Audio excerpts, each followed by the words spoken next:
Hello everybody, this is Jerry Walker with Walker Welding. Back at you again, giving you another tutorial on MIG welding. On this tutorial, I'm going to illustrate some of the basics you have for setting up the MIG welder, what you're looking for, the different components of the MIG welder, the parts, and what we'll start out with is this, like on your whip. On the nozzle end of the whip, where your handle is, just the trigger here, you've got the diffuser here. Your diffuser, you want to keep it as clean as possible, without any weld splatter on it. And on the diffuser, what you have attached to it here is the tip. The tip, you can vary from different sizes. I use a .035 tip, and I use what we call a gas nozzle. It's in a brass. This brass nozzle, you want to keep the inside of this nozzle as clean as possible because that's where your gas is coming from. Your gas is coming from there for welding. You want as much gas as possible because on a solid wire that you're using with a .035 wire with a 75-25 gas, you want as much gas as possible coming out. Because that gas, if you're not using a flux core wire, that gas is your shield to keep porosity out. So you want as much gas coming out of that nozzle as possible. So I show you, I try to keep this nozzle as clean as possible.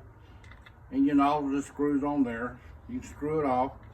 And you can use these pliers like this. They're called different names. They're MIG pliers or whelpers. There was an old term that we use for them, whelpers. And you can use this plier. Whenever you take it off like this, you can use this plier as a cleaner, and it cleans out your nozzle, and it gets it pretty adequately clean. And not only can that particular plier work as the cleaner, but it works as, and you want to keep this tip just snugged up, not over extremely tight, but you want it snugged up. And once you get that tip snugged up in there, you can put the nozzle on, like so. You put the nozzle on, and if you want to give just a little bit, it has the extra large hole here. That's for your nozzle. You can get the nozzle just as snug. But mostly, all you want is just a hand tighten. As long as you get a hand tighten, because it seals it off where it doesn't suck air here. It's giving the gas flow out here. And that's your basics on the MIG plier or whelpers. Now, the type of wire we use, which is very important, the type of wire that we use is an INE wire. The INE wire has been, I've researched it, and in my almost 32 years of welding, this is the best wire that I have found thus far. As far as like your general MIG welding wire that you would weld up, like I said, anything from barbecue pits, handrails, trailer components, as far as your couplers, your jacks, your axles. I mean, the whole ordeal from point A to point B of a trailer. This is an all-around adequate wire. Whether it be in this type here, which is a MIG solid. You see here, it's a INE Field ER70S6. .035 10-pound spool. This is a highly recommended by me wire. And it states here they've been out since 1950, so they have to be pretty good if they've lasted this long. Over 70, going on over 70 years now. And I have thus far not found a better wire than this wire. And I've tried all sorts of wires throughout the years of welding.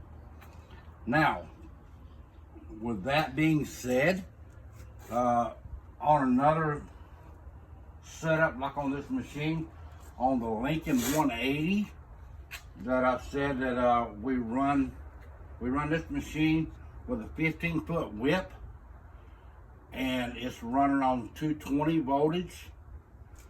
This machine here, as you can see on the internal parts of this machine, as I've stated before, this machine, as I said, you've got your drive rollers here. Whenever you feed the wire in through your inlet tube here coming in, you're feeding the wire in, you're coming across your drive roller, you're feeding it into the internal part of the liner that goes into your whip, feeding that in.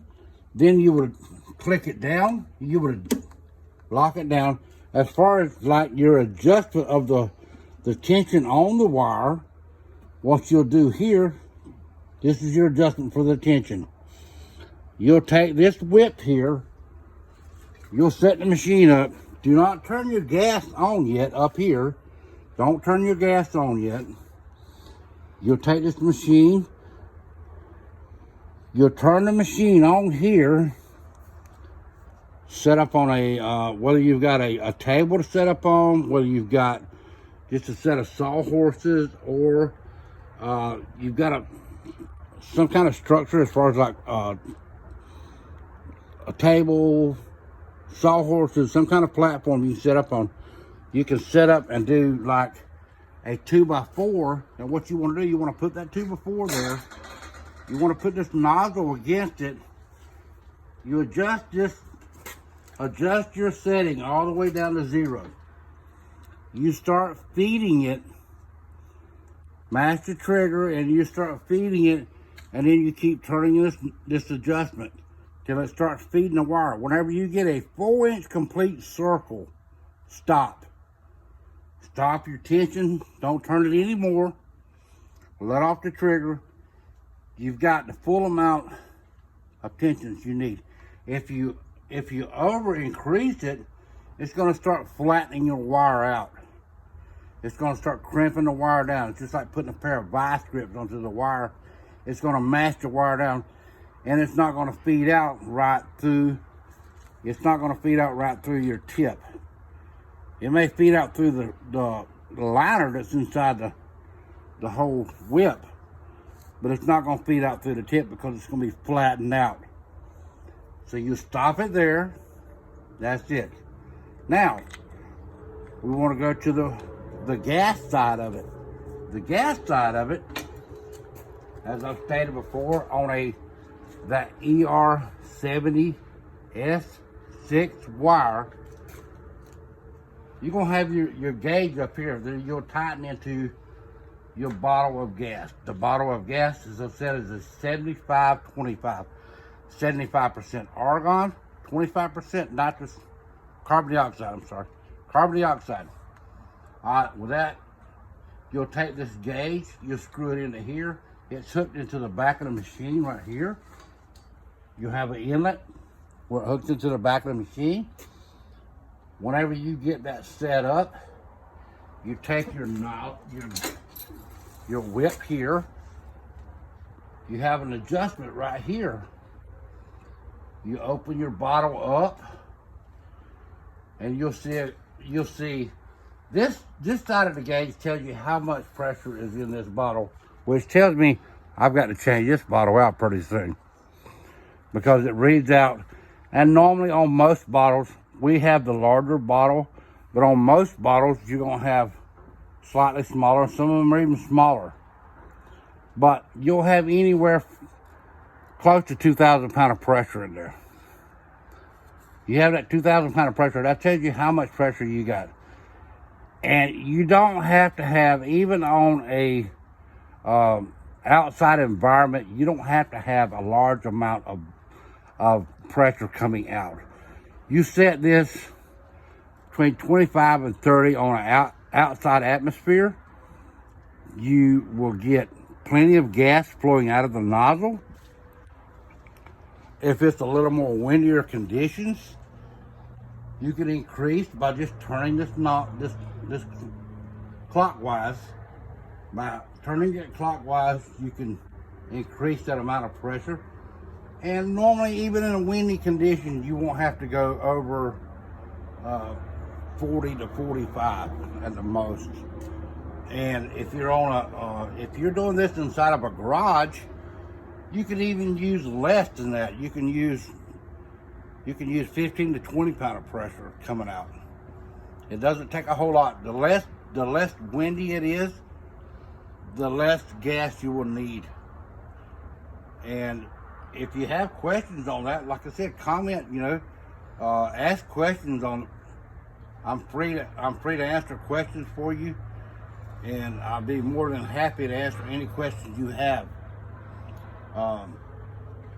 That being said, our next video, we're going to go into the next stage of it, where we're going to actually show you some of the setup as far as welding, making some of the welds, what you will need to do, what type of hood I use. As far as, like, if you use reading glasses, stuff like that, what you'll need to use in that welding hood. As far as your body protection, myself, I use just welding sleeves here, and I use it's just a common shirt. You may choose to use more. You may choose to use a welding jacket. It just depends on how much you want to get burned, because sooner or later in welding, you're going to get some arc burns, splatter burns. What types of gloves we use, who we buy our gloves from, who we buy our welding products from. We'll go into the detail on that. But that being said, this gives you a basic understanding of what we are doing. We're going to get into more advanced stages of the fitting of the metal, the aluminum welding, the TIG welding, the stick welding. I want to bring out different points that I have learned throughout the years of this welding.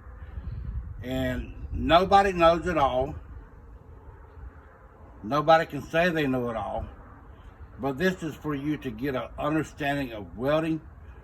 Hopefully this will help you to go out, learn, get you a MIG welder. That's a great welder for a home, a novice welder. If you're beginning, this is a great welder to learn with. The stick welding is another more. It's a more advanced type welding. It takes a little more on stick welding, because that's why they call it stick welding. We've always had a phrase back when I started out. That's why they call it stick welding, because you stick. But in stick welding, it's easy to learn once you understand the basics of it. TIG welding is more advanced. It's even more advanced. Learning that is a little more complicated, but once we go through all that, you'll understand the basics of TIG welding also. MIG welding aluminum is another stage. We'll go into that. That's even more advanced. MIG welding aluminum, TIG welding aluminum, stuff like that is more advanced. And once you learn stuff like that, it's a lot more. You're going into a lot more detail on it. But I do want to keep bringing these videos out, and hopefully everyone will learn from it. Please like and subscribe to our videos if you will. If you have comments, please feel free. Comment if you've got things you want to know about this welding that I haven't brought out. I'm hopefully going to bring them out in future videos. But if you have something you want brought out, please feel free. By all means, give comments of what you like, dislike, that you want to learn from these videos, and hopefully I can bring them to you. And as always, we appreciate it. Like I said, this is Walker, Texas Welder coming to you. Hopefully this has helped you some. Thank you.